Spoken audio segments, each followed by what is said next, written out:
And we are live. Welcome, mystery and thriller fans. I'm your on-air host, Sara DiVello, and I am so excited to host tonight Matthew Fitzsimmons, fresh off his rave review from the New York Times, here to spill the tea, as the cool kids say, all about Constance. Matthew, welcome to Mystery and Thriller Mavens. Tell us about this book. Sara, thank you for having me on. Constance comes out, I guess, Wednesday, so 2 days from now. It is a lot of people have been talking about how to define it, how to categorize it. Some people are calling it a science fiction novel. Some people are calling it a mystery thriller.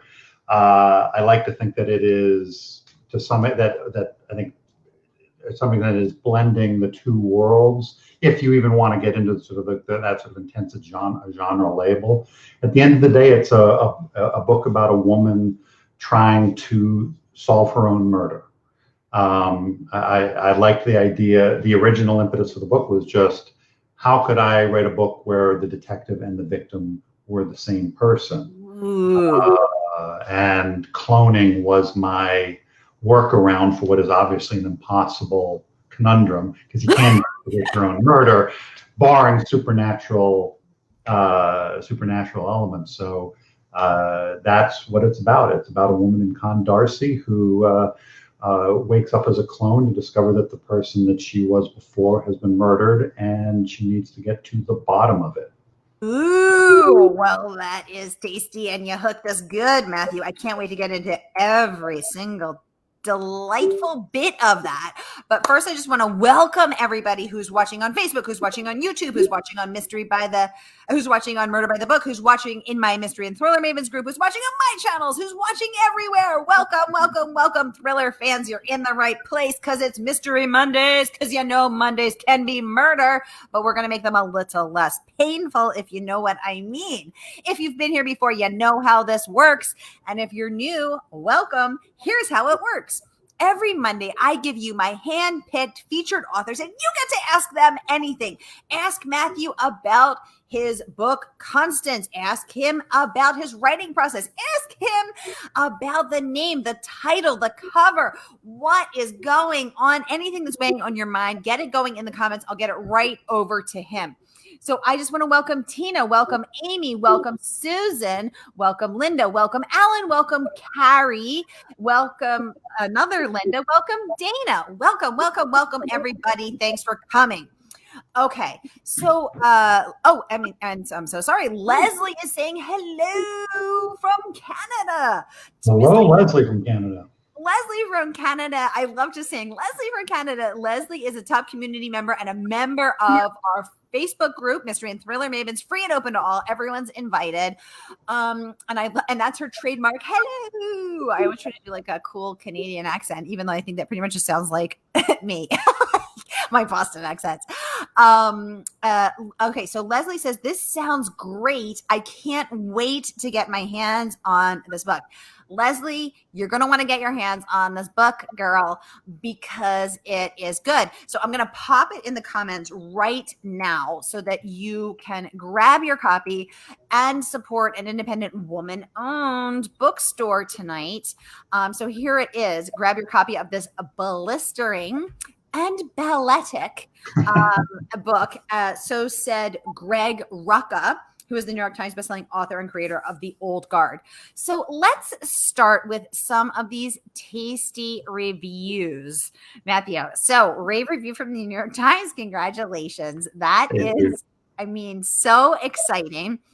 And so they said, Sarah Lyell, who's a New York Times book critic, said, maybe what we need most as this bewildering summer, it has been bewildering, winds down, is a diverting story about an interesting futuristic topic that injects no new anxiety into our brains or nervous system. So as I literally was like, I must have this because my brain and nervous system is so overwrought right now. So I'm going to post, it is a lengthy and very lovely segment that I pulled out of there. I'm going to post it in the comments for anybody who wants to read it. Or of course you can click over to the NYT itself. It's so worth it. So Matthew, let's talk about this book. So you said you wanted to write a book about a woman who was investigating her own murder, where the detective and the victim were the same, which that's a real head scratcher. Right. Right. Unless you're doing like a coming back from the dead, other side kind of, Or side Patrick Swayze, making pottery with Demi Moore. I mean, it has been done. Yeah. But it generally, I couldn't find one where it was an actual human investigating an actual murder. Supernaturally, it's been done in a bunch of stories. So this was going all the way back to Hamlet. Well, no, Hamlet's a bad example. Scratch that. Yeah. Forget Hamlet. So. Why did you want to write a book about the detective and the murder victim being the same person? Why did you want to tackle that literary challenge? Well, it's a game I play with myself sometimes in the evening, which is where I just try and take like a familiar genre trope, like a bank heist or this, and try and challenge myself to come up with a twist on it that I have to. And a lot of the times I don't come up with one. And so I was trying I posed myself the question, how could someone investigate their own murder? And I spent all night noodling on it and nothing. And I tried every permutation, and I basically got into bed. It was about 12:30 at night. I was falling asleep, and the words "What if it was a clone?" sort of popped in my head, and I did one of those movies. Sit up in bed, and I went to my computer, and I was up all night, and I wrote a chapter, which at the time was chapter 1, but it's now the beginning of chapter 4, and I sort of started at world building, and it sort of started off just this sort of almost like, how could I twist a detective novel on its head? But then once I got into cloning, I started to realize that sort of by accident, I had tapped into what I saw as being a very interesting thematic, idea that I could use to do some other things. And slowly this world sort of became for me richer and more lived in. Interesting. Now, I once read that Barbra Streisand cloned one of her dogs. No, she cloned 2 of her dogs because she loved her little dog so much that she could not bear for this dog to pass. As the proud mother of a brilliant and adorable little dog who currently is doing a talking dog review of your book, Matthew. She's gifted. She speaks, she has several PhDs under her belt. She's currently doing a giveaway of your book. And I have thought to myself, oh my God, I can't bear to think of the day when she'll pass. Sure. So I'm thinking to myself, maybe I could clone her.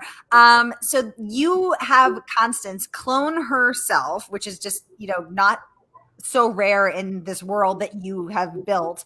And then she wakes up, but something goes horribly wrong. 18 months later, she wakes up and her real self is dead.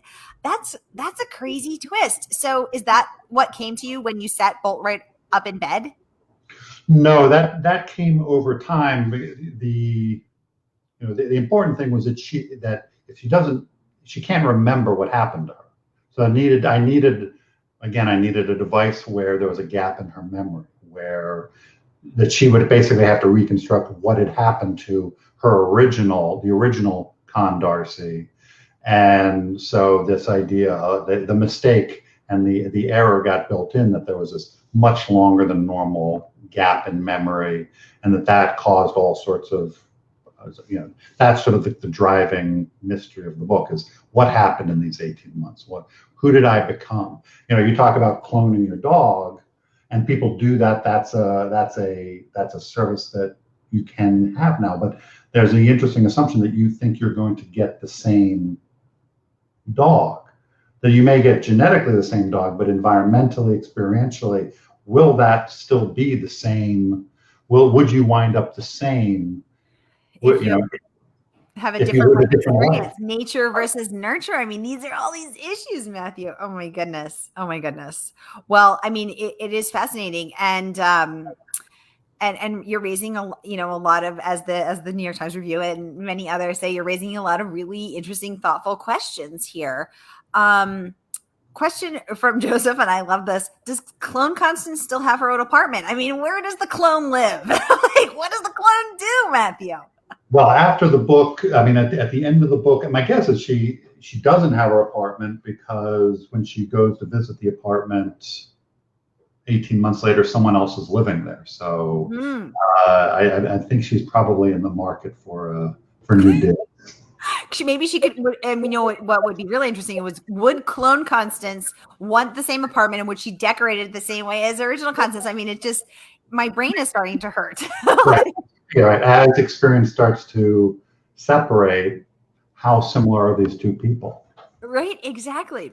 Joseph would also like to know, your book grapples with genuinely thoughtful questions about the philosophical, legal, and ethical implications of cloning and scientific innovation in general. What do you think defines a person?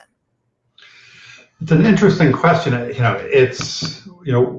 think one of the interesting questions to sort of splinter off from what Joseph was asking is, who gets to define?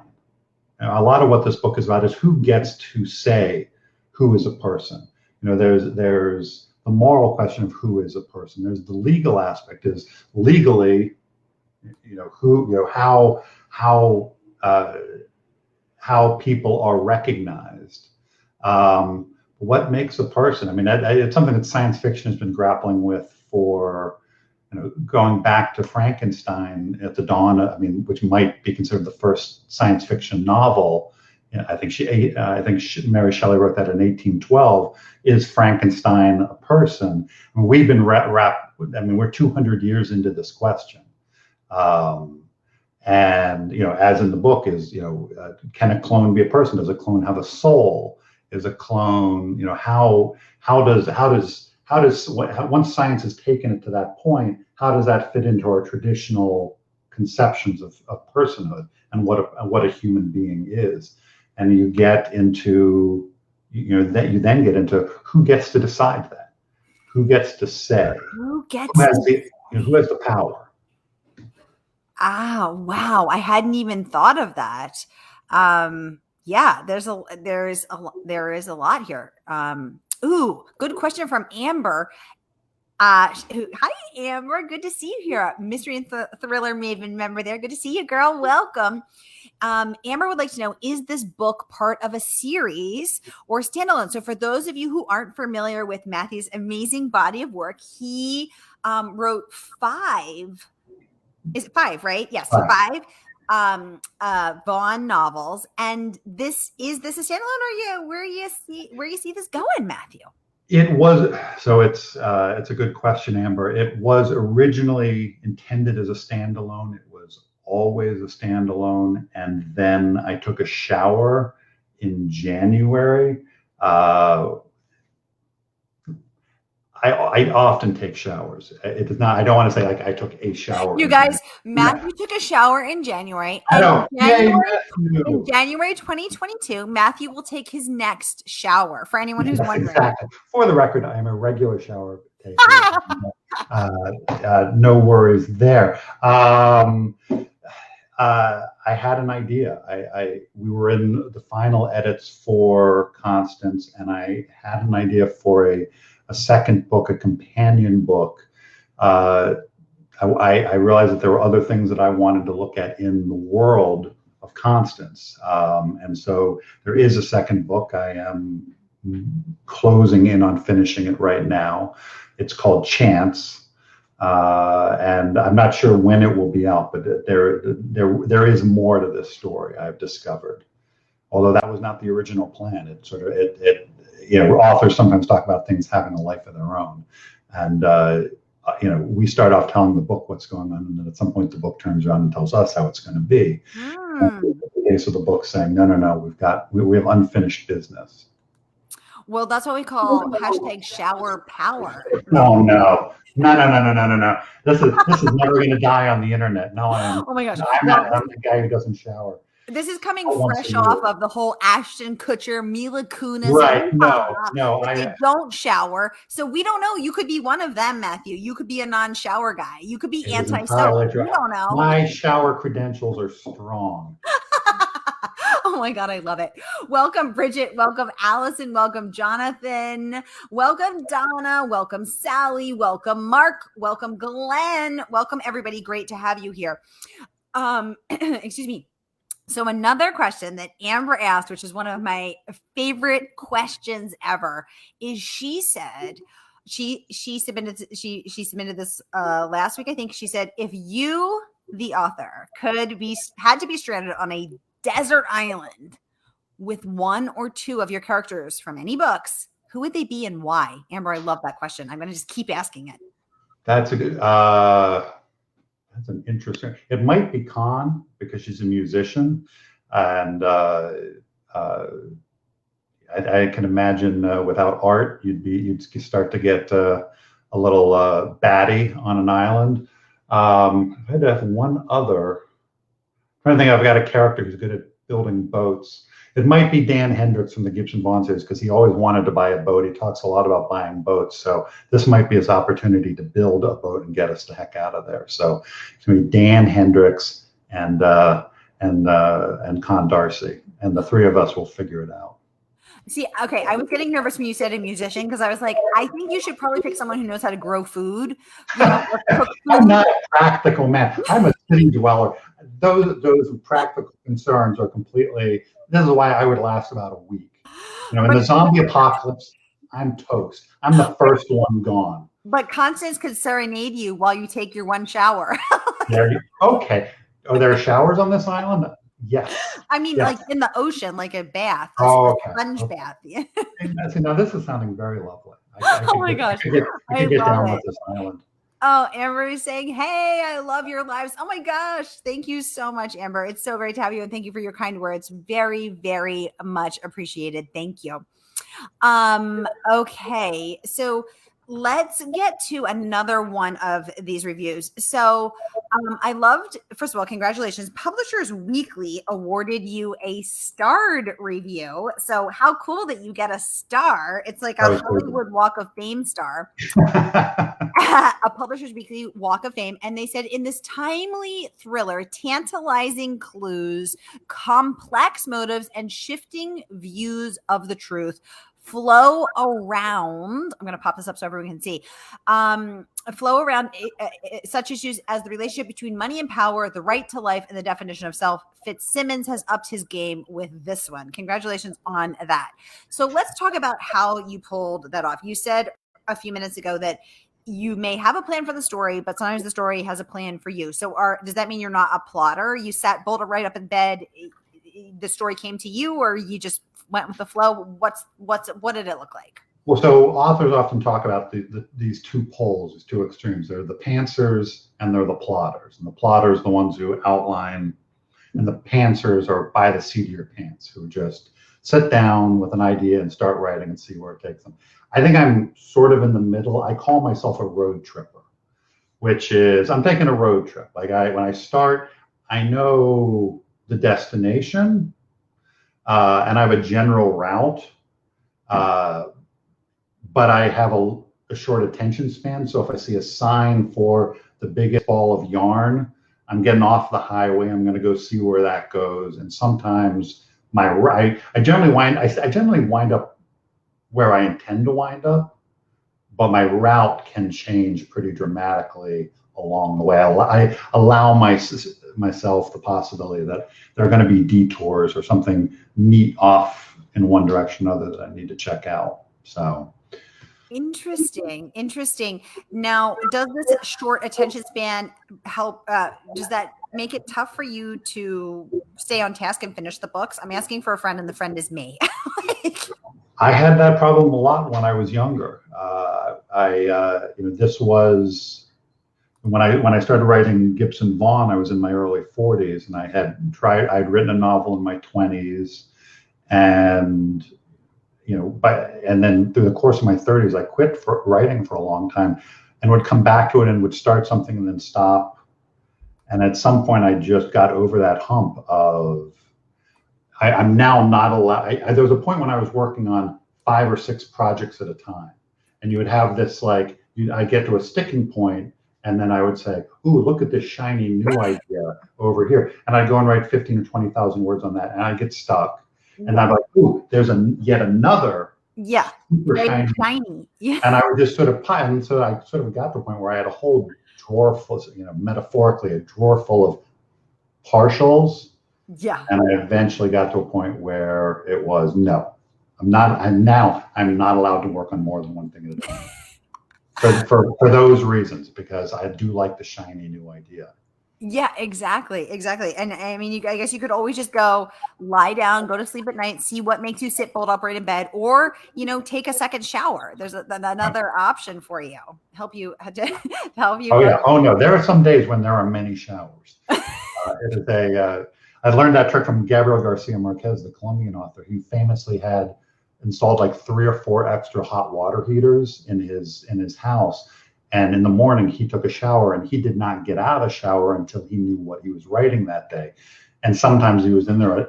He was in there a long time, so he never wanted to run out of hot water. I'm not quite to that point, but I really respect that commitment to the shower. Meanwhile, Gabriel Garcia Marquez is pruning. He comes out and he just is like a shriveled raisin of a person. Oh But my he's goodness. very clean. Alan would like to know, from what authors or stories did you draw any inspiration for cloning Constance? So, I mean, one direct inspiration. He clarifies that he has not read the book yet because it's not out yet. But he said, "I am a Westworld fan." Well, Crichton is a great example of this. I mean, Crichton is how would you classify Crichton? Because he wrote predominantly science fiction authors. But I was saying to someone just the other day that I don't know that he would get, if people were listing, our great science fiction writers, that he would get named, although he probably should, because he's written some of the Westworld, Jurassic Park, and Andromeda Strain. He's written these sort of seminal science fiction books, but yet has sort of, I think people sometimes think of him as like a thriller writer, or as it's interesting. He's sort of, Crichton is kind of in that category of his own, that he's just Crichton, which is a pretty odd, like in the same way that Stephen King is just Stephen King, and he does whatever he feels like doing. Inspiration. So Crichton, certainly, I mean, his ability to sort of take a technology and sort of, often a big theme for Crichton is technology gone wrong, or not thinking through the consequences of a technology. Obviously, that's Jurassic Park. Westworld has some of that in it. I also took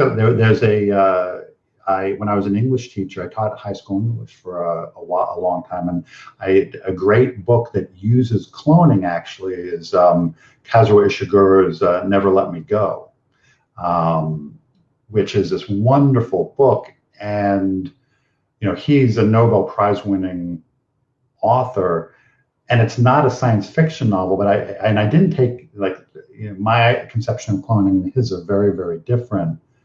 But what I really admired about that book is he was really using cloning to talk about other things. It was almost incidental to the themes that he was trying to get at. And I that lesson, that idea that your science fiction conceit can really be used to discuss other things is an idea that I cling to very hard. That's so interesting. So I am not a Westworld fan for many reasons. So Alan, tell us what you think about Westworld in the comments. I'm curious to see what the appeal is. I just lost your voice. Can you hear me? Yes, I can. Okay, perfect. We were having a few technical issues beforehand, but I just want to make sure we're okay. So what you like about Crichton is that he addresses, he sort of brings up ideas that haven't been well thought out, like the dinosaurs getting out of hand.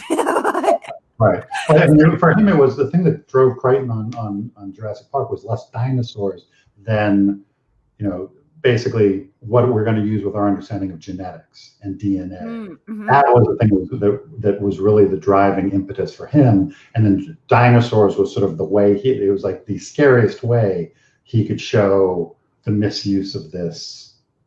But really it was less about like, oh, we're going to let dinosaurs loose. Then we have access to the ability to splice DNA and do these sorts of things. What are we going to do with it? And he's right. I mean, we are now just at a cusp where people are able to select the color of their children's eyes, are able to start to pick and choose some things and through in vitro fertilization. But where does that end?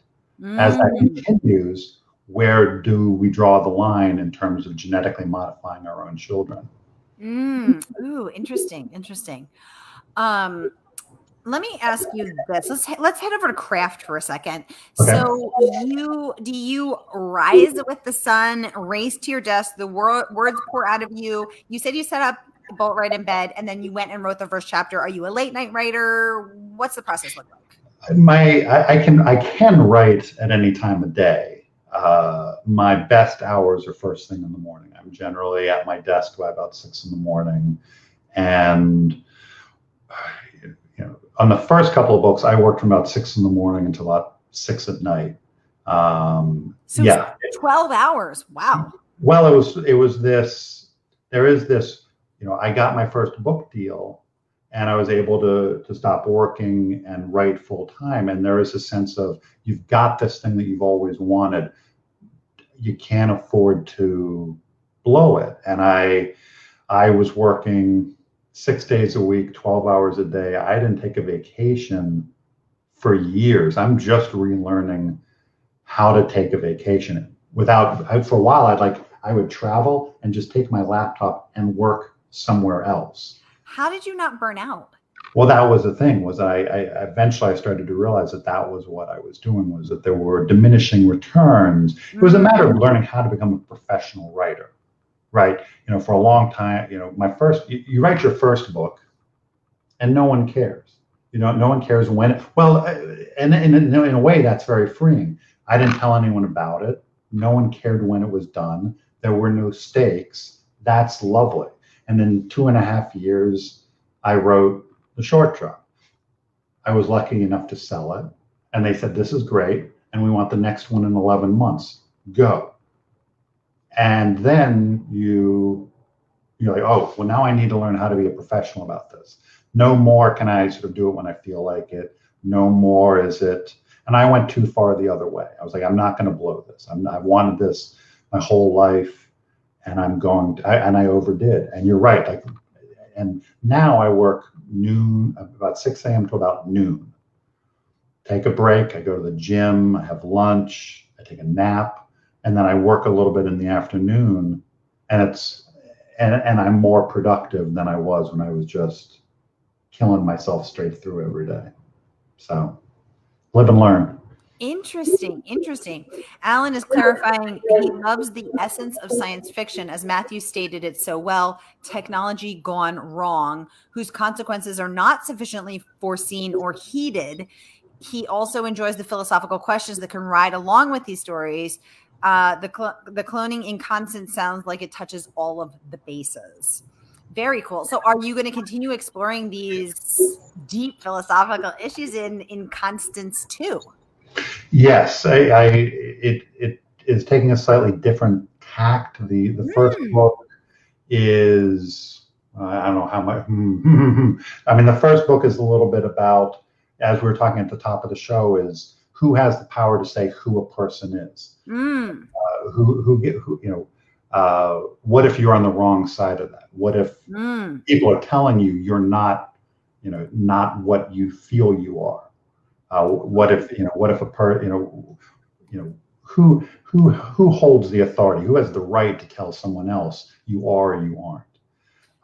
And the second one, there was a different. It leans more towards the fact that one of the conceits I have in the book is that cloning is incredibly expensive. Like oftentimes in science fiction, you sort of have these new technologies which are just ubiquitous and available to everyone, but the fact of the matter is cutting edge technology is not everyone is taking rocket ship rides to the edge of space right now.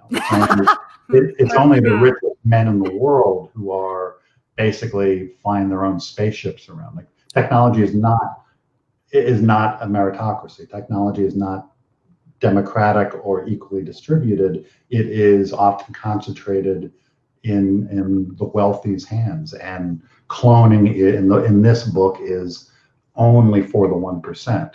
And so the second book is much more about the consequences of that there's this large segment of the population who are left out, who only get to gaze at wonder at these things that this select group of people gets to have. And that's a little bit the driver for Constance too, as you put it. Cool. Yeah, I mean, so much to discuss here, but some of us are just really interested in books and bookstores and not in getting in a rocket ship and spending, time spending 15 minutes twirling around the Earth's perimeter. Some of us actually care about bookstores and want to have bookstores when we come out of this pandemic. So tragically, one independent bookstore a week has closed since the pandemic has descended, shuttered its doors, and will never reopen. We don't want that to happen to the ones that are left. We love independent bookstores. Murder by the Book is woman-owned, and I'm here to tell y'all, buy your copy today. I'm going to put the link in the comments. Get your coffee today and support an independent bookstore. Support a woman-owned bookstore. It's worth a few extra bucks to pay for shipping and feel good about having a bookstore when you come out of this. Yeah. Lori Lee is saying, I just started the book, was looking for a sci-fi thriller after discovering this subgenre from J.P. Delaney's Perfect Wife, and Constance seems to foot the bill. Yay, Lori. Awesome. Thank you so much. Amber says, well, you just sold me. I'm going to pre-order it after the live. Amber, thank you so much. You're awesome. Really appreciate you. I'm going to put the link up one more time. Well, you guys, it looks like we are out of time. This went really fast. Matthew, any parting thoughts? What, anything you want to wish I'd asked that you want to share? Spill the tea. Well, I echo your sentiment about independent bookstores, and whether it's whatever there's something wonderful about the community aspect of bookstores. And you're seeing, we have so many. I live in Washington D.C. and for the most part our independent bookstores have thus far weathered this storm, and fingers crossed they remain, because it would be awful not to have that resource. I think we're poorer culturally and community-wise without it. So 100% underline that as an idea. As far as anything else, I hope you give the book a try. It's Con Darcy. She became very dear to me, and I put her through the ringer. I mean, there's that thing you say about thriller writers is, we make these characters that we love, and then we treat them terribly. So I hope you make it up to her, because I was rough on her in the telling of the book, but she's I'm very proud of her and that character, and I hope you will come along on the ride with her. Matthew said he cares about Constance, and then he killed his darling, literally. I love you, Constance. You mean so much to me. You're dead, Constance. I'm very sorry for everything that I did. Oh my gosh. Welcome, Matthew. Welcome, Nicole. Welcome, Nancy. Great to see you. Welcome, Andrew. Welcome, Kristen. Welcome, everybody. I forgot I had one last question. What was it like for you to write a female protagonist? It was daunting, but very exciting. I mean, Gibson Vaughn was a man, and for several reasons, I realized that the protagonist of this story would be better served if it was a woman.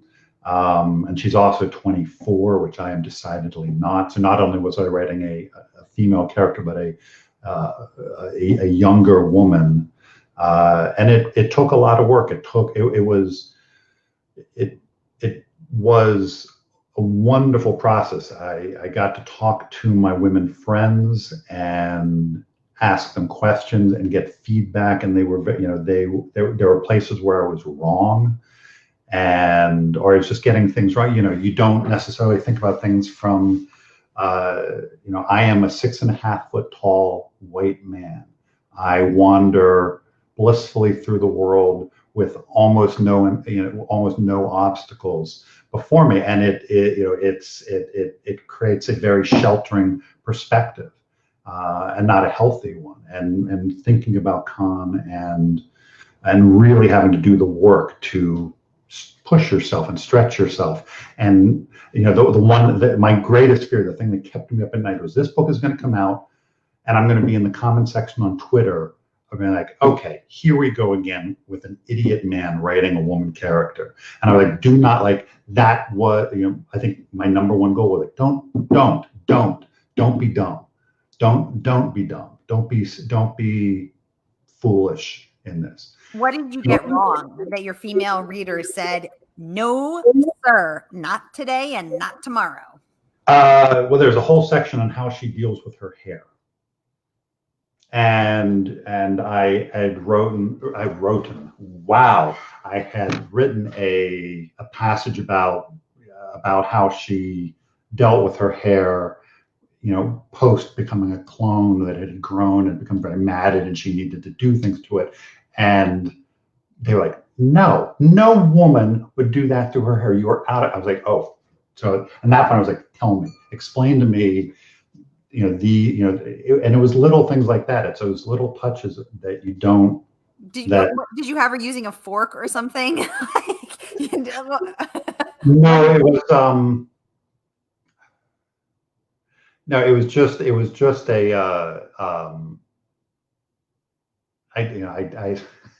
I can't actually remember what it was, that now that I've given that example. I just remember a friend of mine reading something I had described and saying, no, she wouldn't do that. She would do this, this, and this, and this is why. And it was just really, and those are the details that I think, that men often get wrong, that they don't take the time to pay attention to and to learn and to ask questions. And I hope I did her justice. I hope that she comes across as a flesh and blood human being. I mean, first and foremost, and then as a woman. So we will see. Flesh and blood human clone human being. Depending on your point of view. Oh my goodness. Well, this has been a very interesting, a very illuminating conversation. Matthew, thank you so much for coming on to tell us about Constance. And we look forward to seeing Constance number 2. Thank you so much.